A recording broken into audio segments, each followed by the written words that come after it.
It all starts with who you are. Who you are is more important than what you do, because who you are is your character.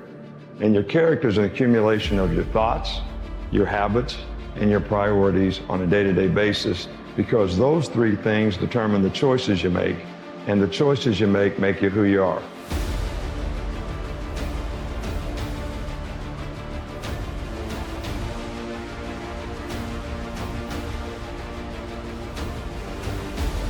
That happiness and success is available for every last one of you.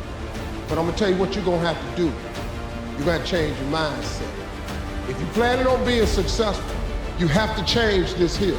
The difference between successful people and non-successful people is right here. It ain't no difference. It ain't none. I ain't got no more than none of y'all got. God gave me the same thing he gave y'all. But you have got to change your mindset. If you want to become the best version of who you are supposed to be, risk is required. Period.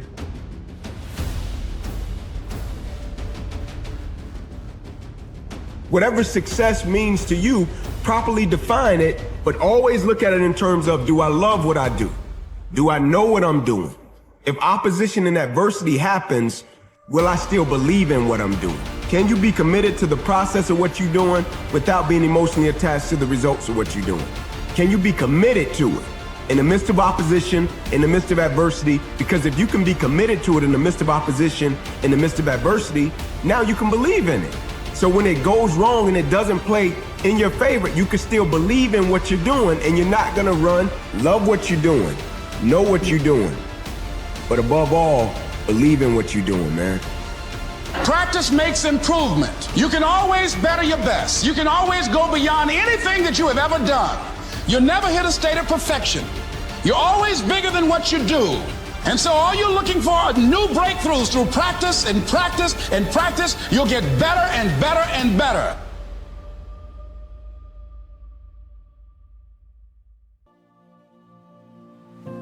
The time is now to start that dream. The time is now to start that idea. The time is now to set standards and stand by them. The time is now in your life. Once fear is acted upon, the death of fear is certain. If you had 6 months to live, what would you do differently? Would you have the same job? Would you be worried about things that you're worried about right now? Would you have the same relationships? Would you have the same people in your life? When no one sees those hours, those countless moments when you're grinding, when it's just you, but God and you. And you got to trust that God gave you the ability and the opportunity and the desire to be more so you can serve more. So you might as well keep watering that dream every day. And sometimes the water that you give your dream are the tears of frustration because you haven't had it yet. Stay that hungry, stay that mad, stay that frustrated, but put that fuel in the tank of purpose and drive yourself to the next level. Overcoming the negative conversation, that inner dialogue that's going on all the time, even when you don't want it to be there. You can't stop yourself right now from thinking. You can't do it. It's going on. And so learning how to empower yourself, part of doing that is standing up to yourself. You've got to stand up inside yourself sometimes and say, shut up. That's why you've got to learn to make a conscious, deliberate, determined effort to stand up inside yourself.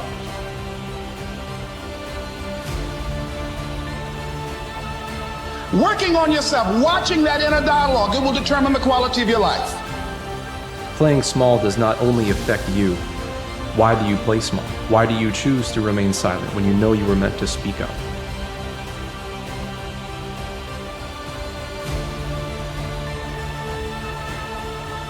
Stop looking at the enemy and thinking that the challenges that you face, that there's a glass ceiling, that there's someone holding you back. And remember that you were born for greatness and that you have a record of all of your own. You've defeated bigger challenges than this, This one just happens to be the newest one. Don't let your fear outweigh your faith. If you can just keep believing, when nothing in you is working, when all your external forces have given way, if you can just manage to somehow keep hoping, just hope. You ain't even really got to believe. All you got to do is hope. Wherever you are, whatever you're doing, do it with everything that you have. Develop the habit of giving more than what you're paid for. Develop the habit of setting standards that others will be measured by. Someone said, do not go where the path may lead, but go where there's no path and leave a trail. There are too many of us that are waiting for right situations to produce. What I'm asking you is, yeah, you went through a hard season, and yeah, another one might be up ahead, but what are you producing in the middle? Constantly rewrite your book every day of your life. These are conversations I have with myself, and I say it everywhere I go. The most important conversation when you have it yourself.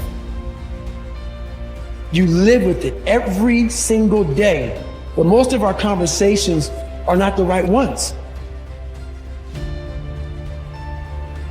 But failure is the most information-rich data stream on planet Earth. But to accurately assess the data and figure out what it's telling you about why you failed to some extent, or why it was more inefficient than it needs to be, you have to be willing to stare nakedly at your own inadequacies, take responsibility for the outcome, not make it somebody else's fault or the economy's fault or whatever, any external force. If you're making it an external problem, you're never going to be able to learn the lesson you need to learn in order to improve your behavior so that you can then execute better and make more progress. Moving forward, set higher standards in your fitness, in your ability to orate, to speak. Enough with setting low standards and hitting those standards and being proud of yourself. Like, fuck, man, let's get to it. Stop saying, I've got to wait for good things to happen to me. And I said, I'm going to grind. I'm going to fight. I'm going to work. I'm going to press toward. You're gonna die never even trying to reach your full potential. Hopelessness is a state of mind. Don't live your entire life hopeless and unfulfilled. Go to your dream. And if you never make it, if you die before you get to your dream, die going to your dream. At least you will finish this world, not just saying, man, if only. There are no if onlys. There is, what are we going to do now? There comes a time in every man's walk in his development, in his dreams and aspirations, where he has to realize that there are limitations. That is not a negative, that is not a line in the sand that you can't cross, but it's a barrier. And when you come across that barrier, you have two choices. I am either blocked in or I'm locked in by that, or I step over it with authority, saying that will not be the line that stops me in life. Some call that the Mendoza line. That's the average line. That's someone who doesn't go for greatness. But if you ever dare to be more, you got to be willing to cross that line. You see, the line is there as a measuring stick of what makes a man or a woman great. It's the measuring stick that tells you whether or not you have enough within you to be able to overcome everything that comes up against you. You can't be who you used to be and who you're going to be at the same time, right? At a certain point, you got to sacrifice something. Every next level of our lives demands a new version of us. You're trying to accomplish new goals, new dreams, and new aspirations, but you're operating from an old place mentally. And so when you say, is your software updated, what I'm referring to is knowledge base, environment, people, things you're trying to accomplish, is it updated?